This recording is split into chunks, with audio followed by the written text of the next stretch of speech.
Chapitre 2. La spiritualité est votre super pouvoir. En parlant de la façon dont vous avez été conçu, il est temps de vous connecter à votre Créateur. Je vais commencer par vous partager ma relation avec le divin.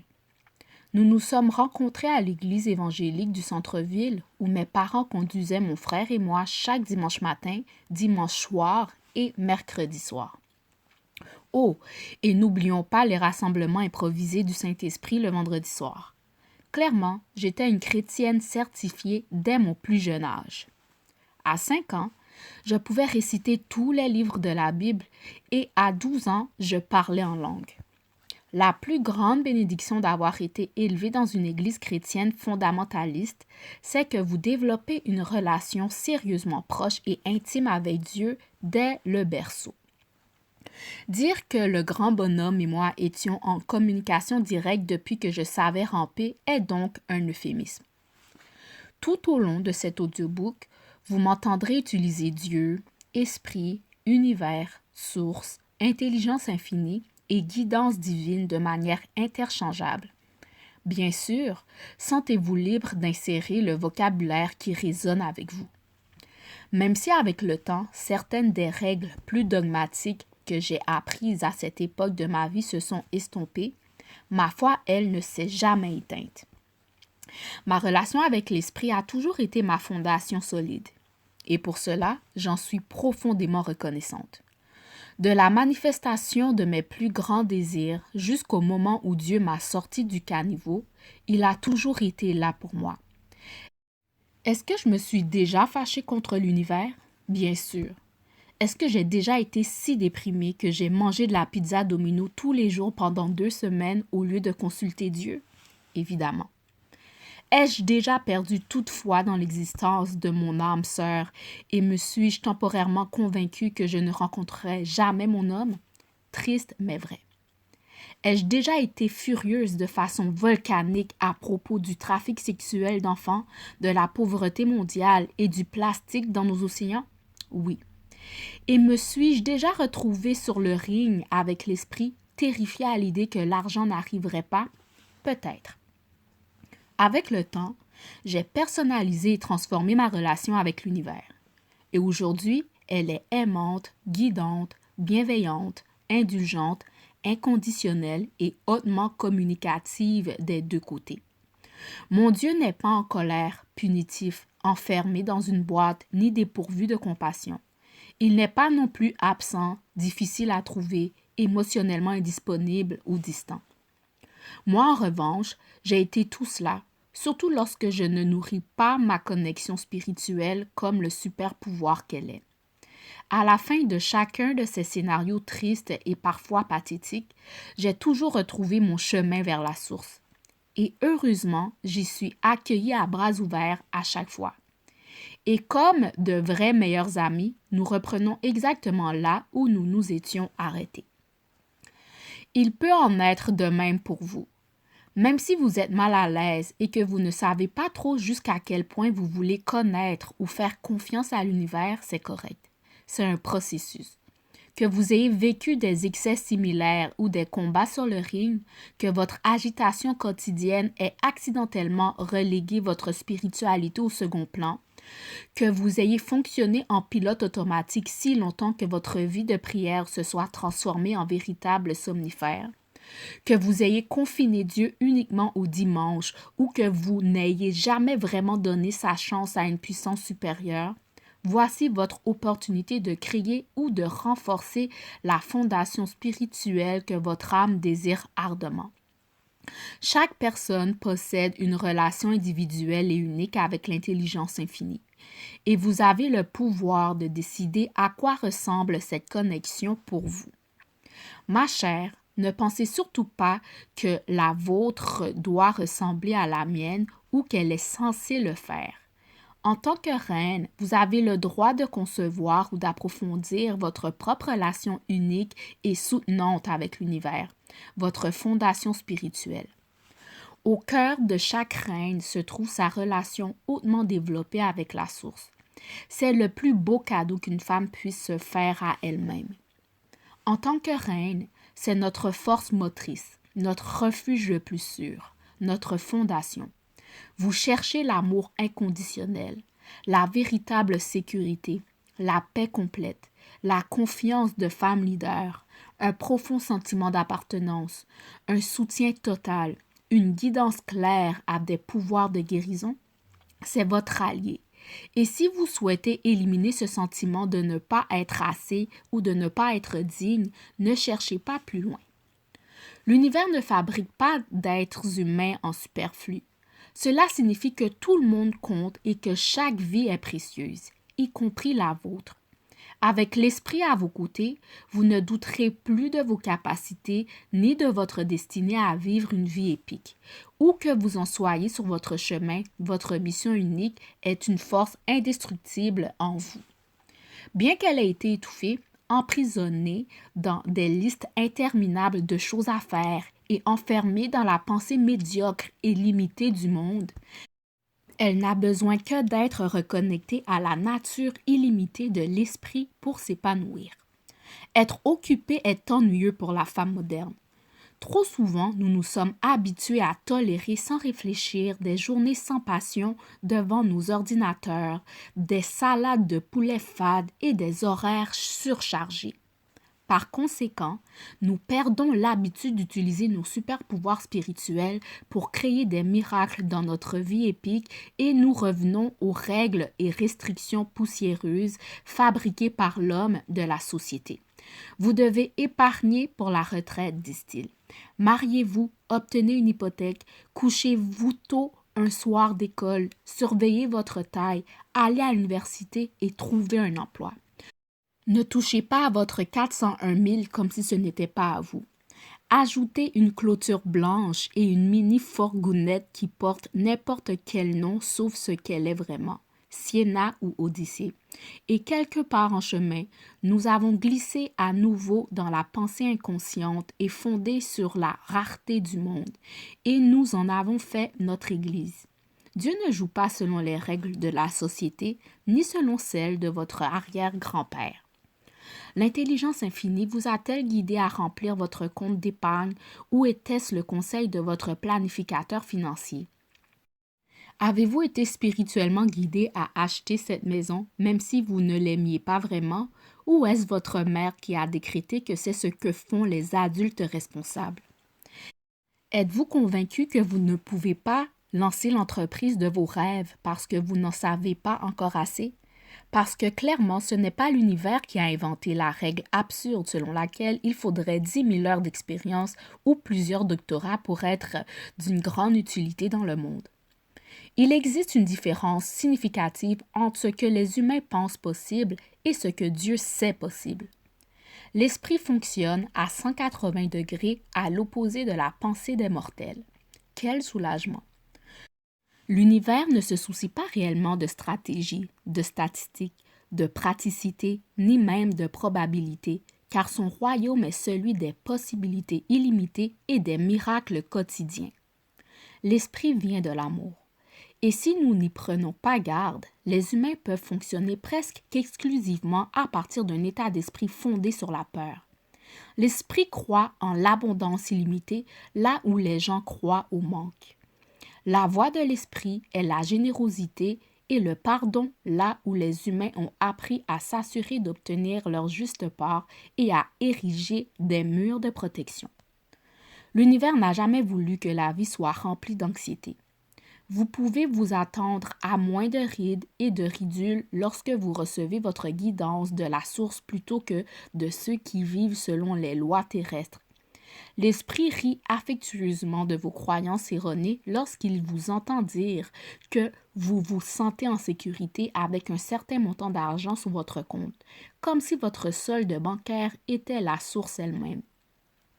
Faire des autres et des choses votre Dieu est la manière dont vous passez à côté de la vie épique. L'esprit est extravagant. Voici l'autre chose que vous devez savoir à propos de l'univers. Il est extravagant, vraiment. Dans un style Freddie Mercury, avez-vous regardé un coucher de soleil récemment? Hypnotisant. Plongez dans les yeux de votre chien. Pouvez-vous seulement commencer à compter toutes les nuances et les couleurs? Et que dire des miracles médicaux? L'esprit intervient et fait littéralement disparaître des tumeurs dans l'air. Parlez-moi de super pouvoir. C'est à notre tour d'être extravagant, ma chère. Lorsque nous avons l'audace de nous présenter comme des reines, lorsque nous nous souvenons que l'esprit vit en nous, notre potentiel devient légendaire. Nous pouvons vivre nos vies avec l'extravagance des icônes qui nous inspirent toutes. Les Malala, les Lady Gaga, les Oprah, les Hélène, ce sont des personnes ordinaires comme vous et moi qui ont décidé d'utiliser la spiritualité comme leur super pouvoir, de poursuivre leur destinée et de croire en elles-mêmes, peu importe ce que quiconque disait. Les légendes ignorent chaque murmure de « tu ne peux pas ». Tu ne vas pas y arriver ou ce n'est pas possible, parce qu'elles sont si profondément connectées à leur vérité issue de la connexion spirituelle qu'elles remettent constamment en question les statu quo et s'efforcent d'être tout sauf normales ou ordinaires. Elles observent ce qui se passe actuellement dans la musique, l'art, le divertissement, la technologie, les affaires, la mode. La liste est interminable et se demandant quoi d'autre est possible? Comment puis-je faire cela différemment? Pour ces visionnaires, ces leaders et ces innovateurs qui ont choisi de vivre selon des lois universelles plutôt que traditionnelles, les possibilités sont sans limite. Et que vous le croyez ou non, il en va de même pour vous. Les gens, et très probablement ceux dont vous aimeriez le plus recevoir l'approbation, tenteront de contester vos choix ou de vous dire que vous avez tort. C'est parce que l'état d'esprit traditionnel ne comprend généralement pas et craint même la vie en dehors du statu quo. Ceci a été vrai pour moi à plusieurs reprises dans ma vie, en particulier lorsque j'ai décidé de changer de carrière, de déménager en Californie et de devenir coach de vie extraordinaire. Tu as passé tout ce temps et tout cet argent à obtenir une maîtrise en psychologie clinique, plaidaient mes collègues et ma famille avec empathie. Ils ne pouvaient pas comprendre mon point de vue selon lequel la voie conventionnelle et sécuritaire ne m'offrait à 30 ans que la possibilité d'être encore la locataire de mes parents. À la place, ils insistaient. Tu vas vraiment jeter ta licence et te lancer dans cette profession encore instable? Parce que le revenu prévisible qui me permettait à peine de payer le minimum sur mes cartes de crédit était quelque chose à vénérer et à conserver. Non merci. Il m'a fallu beaucoup de courage et de thérapie pour comprendre clairement ce que j'étais spirituellement guidée à faire. Cette nouvelle industrie du coaching ne m'a pas seulement permis d'obtenir de bien meilleurs résultats pour mes clients. Elle m'a aussi conduite sur le chemin d'un impact beaucoup plus grand dans le monde. Et en plus, sortir de l'endettement, de Détroit et de la chambre tapissée de papier fleuri où je faisais mes devoirs de lycée n'était pas si surestimé non plus. Lorsque nous suivons la guidance spirituelle plutôt que les règles imposées par les autres et que nous avons l'audace d'être reines, toute carrière et tout mode de vie porteur de sens que nous désirons deviennent possibles. Les opinions des autres comptent de moins en moins et les excuses disparaissent à mesure que nous remplaçons la vie telle que nous la connaissions par un engagement à utiliser la spiritualité comme notre super pouvoir. Dans cet espace où tout est possible, nous manifestons la vie épique avec grâce et rapidité. Le style de vie libéré. Gilles et moi nous sommes rencontrés sur un panel d'entrevues lors d'une conférence pour femmes. Heureusement mariée et mère de 3 enfants, elle vivait au Montana à l'époque et connaissait un certain succès dans son entreprise de consultation en ligne. Gilles parlait de la qualité de sa vie, de ce qu'elle faisait dans sa start-up, de combien elle aimait être maman et de la façon dont elle équilibrait sa carrière et sa famille. Puis quand ce fut mon tour, j'ai été interviewée sur mon impact mondial et mon style de vie consistant à travailler de n'importe où, en répondant à des questions sur la manière dont j'avais passé de longues périodes dans le sud de la France, à Bali et en Australie cette année-là, tout en dirigeant mon entreprise. C'est à ce moment-là que Gilles a lancé « Bon, Jenny, toi, tu peux faire ça parce que tu n'as pas d'enfant. » Sentant que cette remarque défensive était seulement un appel à l'aide, j'ai répondu « Gilles, je vois à quel point tu es une excellente mère et une excellente femme d'affaires. À quel point tu priorises tes enfants et tu donnes tout pour faire ce qui est le mieux pour ta famille. Et si tu désires aussi voyager, et si tu utilisais tes enfants comme la raison et non comme l'excuse? » Ses yeux se sont immédiatement illuminés et elle est restée sans voix. Elle s'était tellement habituée à suivre le statu quo qu'elle ne pensait pas à remettre en question la sagesse conventionnelle sur la façon d'élever une famille, même si elle l'avait souvent fait dans bien d'autres domaines de sa vie. Après l'entrevue, son esprit s'est réveillé et elle m'a appelé pour aller plus loin dans la conversation. Nous avons exploré ce qui était possible pour elle en tant que mère consciente, entrepreneur et épouse. Au début, une résistance de la taille de la Grande Muraille de Chine s'est dressée pour défendre son statu quo. En dessous de tout cela, Gilles a découvert une croyance profondément ancrée. Rester à la maison au Montana, vivre cette vie bonne, mais pour elle décevante, et être toujours là pour les allers-retours de soccer et pour déposer le trombone oublié, voilà à quoi ressemblait selon elle le fait d'être une bonne mère. En examinant de plus près ses finances et ses rêves, elle a commencé à voir que la seule chose qui l'empêchait réellement de concevoir une vie à ces conditions était la croyance qu'elle devait s'ignorer elle-même afin de mettre ses enfants en premier et que vivre au Montana était ce qu'il y avait de mieux pour eux. Nous avons rapidement découvert que cette histoire n'était même pas celle de Gilles. C'était seulement sa martyre intérieure qui parlait. L'archétype qui doit tout sacrifier pour les autres. Nous parlerons davantage d'elle au chapitre 8. En rappelant à Gilles qu'elle est une reine, je l'ai guidée à se connecter à l'esprit, à redécouvrir ses vraies valeurs et à regarder ce qui était réellement possible. En changeant son état d'esprit et en devenant créative financièrement, elle a découvert le pouvoir de réorganiser sa vie selon ses propres termes. Non seulement elle s'est donné la liberté de voyager davantage, mais elle s'est aussi accordé une permission outrageuse, vivre où elle le voulait. Elle a commencé à accéder à ses super pouvoirs et à demander à l'esprit comment puis-je voyager avec des enfants et être en alignement avec mon mari. Où pourrions-nous vivre ailleurs? À quoi ressemble vraiment pour moi le fait d'être une excellente mère? Elle a été choquée de découvrir que son vrai désir était de déménager à Hawaï, de travailler à temps partiel dans son entreprise et de faire l'école à la maison à ses enfants afin que sa famille puisse voyager chaque fois qu'elle en avait envie. Son mari, une fois qu'elle a communiqué avec lui comme une reine, a été totalement d'accord et a lui aussi été libéré au cours du processus de transformation de Gilles. Grâce au déménagement, il a quitté son emploi insatisfaisant et a ouvert le café de ses rêves sur l'île. Tandis que les enfants s'épanouissaient dans leur nouvelle vie aloha, Gilles et son mari ont tous deux bondi sur le chemin de l'accomplissement de leur mission divine. Découvrir votre mission divine. Votre mission divine est votre raison d'être à un moment donné. Nous avons toutes reçu des missions uniques et glorieuses, petites et grandes. Personne n'est mieux ou moins bien, et aucune n'est ennuyeuse. En étant spirituellement ouverte et étroitement connectée à Dieu, vous deviendrez de plus en plus clair sur ce qui est destiné pour vous dans cette saison de votre vie et dans cette existence.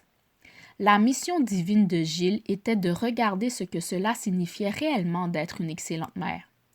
Notre société nous place dans un monde du soit ou.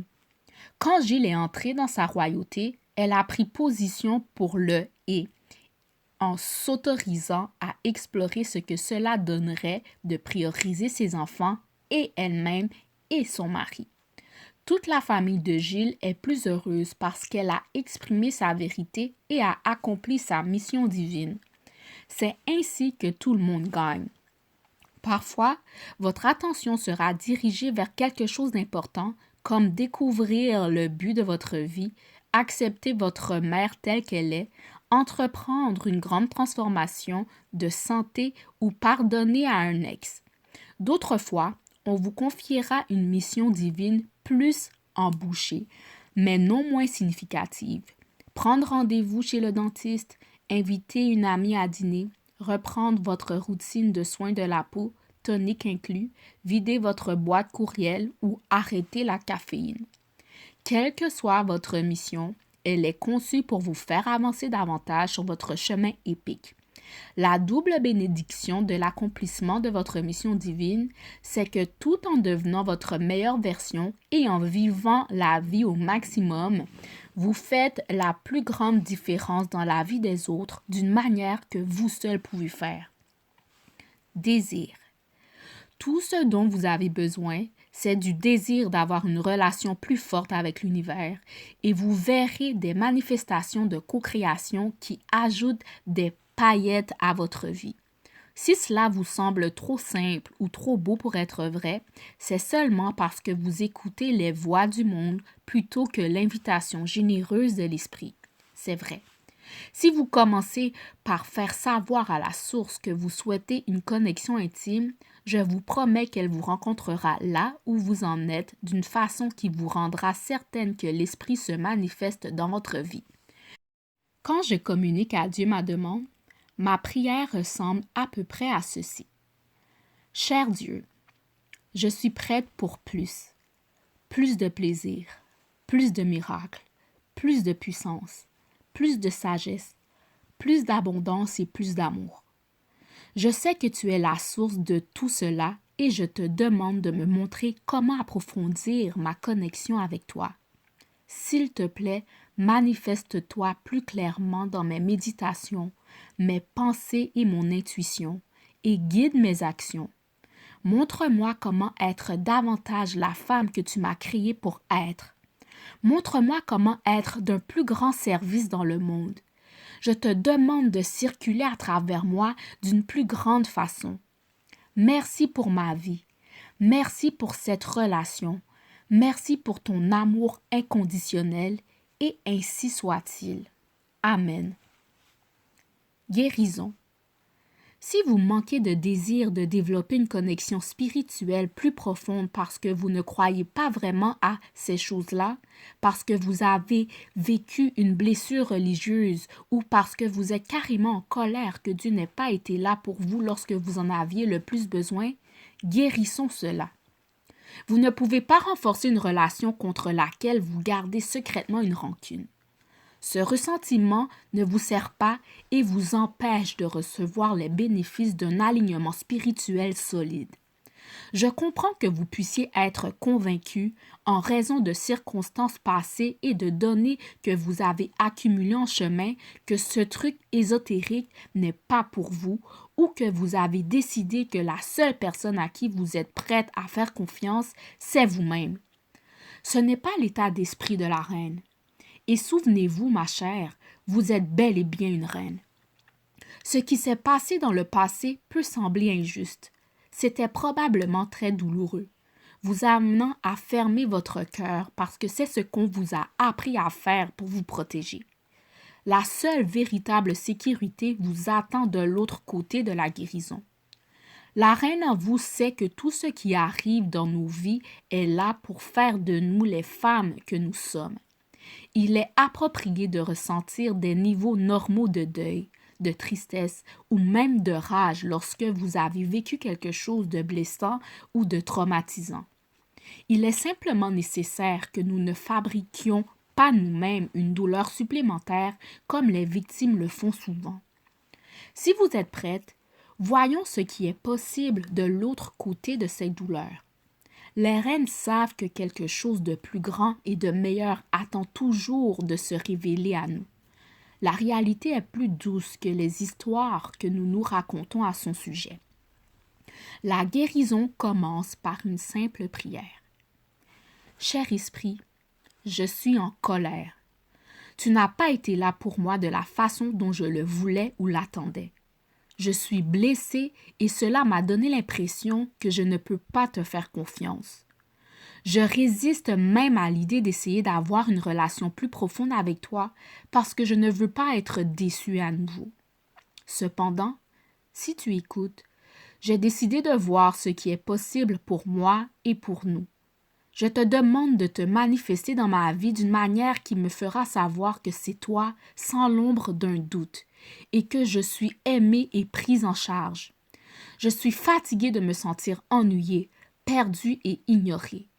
Je cherche ma vie épique. Et si une relation existante avec toi est possible pour moi, ça m'intéresse. Amen. Puis, abandonnez, Dieu fera le reste. Personnalisé. La façon dont vous recevez la guidance divine et développez votre relation avec l'univers dépend bien sûr de vous. Vous aimez une relation plus formelle avec Dieu? Parfait. Baissez la tête, joignez les mains, habillez-vous, allez à des offices dans des bâtiments aux vitraux, priez et lisez des livres religieux, dormez avec la Bible, la Torah ou le Coran sous votre oreiller. Je vous recommande simplement de ne pas confiner Dieu à un seul jour saint de la semaine. Invitez l'Esprit dans chaque domaine de votre vie. Les 6 autres jours aussi. Vous avez envie d'une connexion plus détendue avec l'Esprit? Super! Allez marcher dans la nature pendant que vous discutez avec l'univers. Rassemblez-vous pour des festivals du solstice d'été.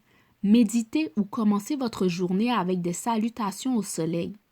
Quelle que soit la manière dont vous choisissez de vivre le divin, je vous suggère fortement de ne pas l'utiliser pour vous cacher de la vraie vie. La réponse à tout dans votre vie est directement liée à votre accès à l'intelligence infinie et à l'utilisation que vous en faites. Vous ne voyez pas la solution? L'univers, lui, la voit. Vous n'arrivez pas à pardonner une blessure passée? Dieu le peut. Vous vous demandez où sont vos clients? L'Esprit le sait. Vous avez besoin de la volonté de ne pas écrire en premier à votre dernier croche? Ça vient de la source. Si vous vous présentez réellement pour cette relation, si vous en faites le lien le plus important de votre vie, si vous vous entraînez à faire confiance à Dieu et à l'intuition plutôt qu'à l'ego, vous vivrez la spiritualité comme le super pouvoir miraculeux qu'elle est. Si vous avez essayé d'innombrables fois de rendre cette relation excitante et qu'elle demeure encore plate pour vous, il y a de fortes chances que vous enfermiez Dieu dans une boîte trop formelle ou trop religieuse. L'excitation entre en scène lorsque vous personnalisez la relation. C'est là que vous accédez au royaume du miraculeux d'une façon qui a du sens pour vous. Il n'y a rien d'ennuyeux quand vous vivez une abondance supplémentaire, une confiance inébranlable et des coïncidences indéniables comme des gens qui vous appellent juste après que vous ayez pensé à eux. Une relation n'est pénible que lorsque toute la vie en a été aspirée. Attendez davantage, élevez vos standards, insufflez de la vie à ce super pouvoir. Et vous aussi, vous serez ébloui régulièrement. Cher univers, intellectuellement, je sais que tu es extraordinaire. Mais dans ma vie de tous les jours, je ne vis pas les merveilles dont les gens parlent. On dirait que d'autres sont meilleurs que moi pour attirer des miracles. S'il te plaît, montre-moi comment avoir ma propre relation unique avec toi, afin que je laisse les miracles circuler à travers moi chaque jour et que par conséquent, je sois une plus grande bénédiction dans la vie des autres. S'il te plaît, manifeste-toi dans ma vie de façon que je ne sais même pas demander. S'il te plaît, entre dans mon esprit pour que je pense grand de façon constante et que ma grande pensée soit utilisée pour inspirer les autres. S'il te plaît, guide-moi sur la façon de faire de ma relation avec toi une priorité afin qu'elle puisse s'épanouir, et ainsi soit-il. Amen. Communiquer. Gardez à l'esprit que la disponibilité de Dieu n'est pas réservée aux jours saints. Comme dans toute relation personnelle importante et de confiance, une communication intime et régulière est essentielle. Dieu aime entendre plus que de la conversation de surface de votre part. Il s'intéresse aux bons, aux mauvais, aux vulnérables, aux laids, aux grandes demandes pour résoudre la faim dans le monde ou sauver votre mariage et aux demandes plus personnelles d'une place de stationnement imminente juste devant le marché fermier. Plus vous conversez avec l'esprit, plus vous serez clair et moins vous serez confuse. Peut-être comme tant de femmes avec qui je travaille, vous vous demandez « Comment puis-je savoir si ce que j'entends vient vraiment de la source? Peut-être que c'est mon ego ou ma peur. Où est-ce mon intuition? » C'est à chaque reine d'affiner son oreille spirituelle pour une pratique quotidienne. Voici comment j'ai affiné la mienne. Prière. Prier est ma façon de communiquer avec Dieu. C'est ainsi que je demande de l'inspiration, des solutions et de la clarté. Mes prières sont simples et sincères, peu importe ce qui se passe dans ma vie. Quand j'aligne mon esprit avec la vérité des possibilités illimitées et mon désir d'avoir un impact, je m'ouvre à recevoir des insights qui me conduisent à être ma plus haute version, à inviter l'esprit dans mon travail. Je prie, cher Dieu, s'il te plaît, inspire mon processus d'écriture de ce livre. Puissent les mots que je partage élèvent les auditrices et les connecter à leur but. Amen. Si je vacille dans mes objectifs de forme physique, j'appelle l'assistance divine. Cher esprit, je n'ai pas envie de m'entraîner. Je ne suis pas motivée à prendre grand soin de mon corps. S'il te plaît, change mon cœur et mon esprit. S'il te plaît, mets en moi le désir d'aller au gym. S'il te plaît, donne-moi des envies alimentaires de nourriture saine et nourrissante. S'il te plaît, unifie et intègre ma relation avec mon corps. Amen. Si je traverse une situation déclenchante avec une amie, je suis complètement honnête à propos de mes sentiments. Cher Dieu, je suis vraiment en colère. Je me sens trahie par mon amie que j'ai aidée lorsqu'elle était au plus bas. Je ressens du ressentiment d'avoir tant fait pour elle, pour ensuite la voir me tourner le dos quand j'étais dans le besoin. Pardonne-moi d'en avoir fait ma source. Libère ce ressentiment et place plutôt de l'amour pour elle dans mon cœur. Merci pour la leçon. Chaque fois que je m'appuie sur quelqu'un plus que toi, je vivrai de la déception. Merci de me rappeler que je peux me tourner vers toi en premier. Amen. Méditation. Recevoir des réponses est tout aussi important que d'en demander. Si la prière est la façon dont je parle à Dieu, la méditation est la façon dont j'entends Dieu. Il existe des centaines, voire des milliers de façons de méditer. Personnellement, je garde ma pratique très simple. Je m'assois confortablement dans un endroit calme et sans distraction. Je fixe une intention à la recherche d'une solution. Ensuite, je ferme les yeux et je respire. Au début, des pensées voltigeront dans ma conscience. Puis je les relâche doucement jusqu'à atteindre l'endroit où il n'y a plus de pensée. Je commence à sentir mes ondes cérébrales bouger, presque comme si j'étais sur le point de m'endormir, alors que je suis pourtant très éveillée. Et ensuite, je lâche le contrôle et je laisse l'intelligence infinie prendre le relais. Chaque expérience de méditation est différente. Parfois, je vois des visions. D'autres fois, j'entends des mots ou je reçois un message. Surtout quand je médite tous les jours. Je suis élevée à un niveau de conscience plus haut où la solution que je cherche devient facile et claire. Quel que soit le résultat, c'est la façon dont Dieu me parle.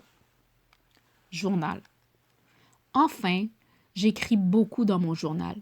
Je le fais quotidiennement. En fait, je tiens un journal depuis l'âge de 10 ans. Même s'il n'a plus un cadenas à combinaison avec une licorne et un arc-en-ciel sur le devant, mon journal demeure mon lieu sacré où je peux facilement interagir avec Dieu. Cela ressemble généralement à une conversation sur la page.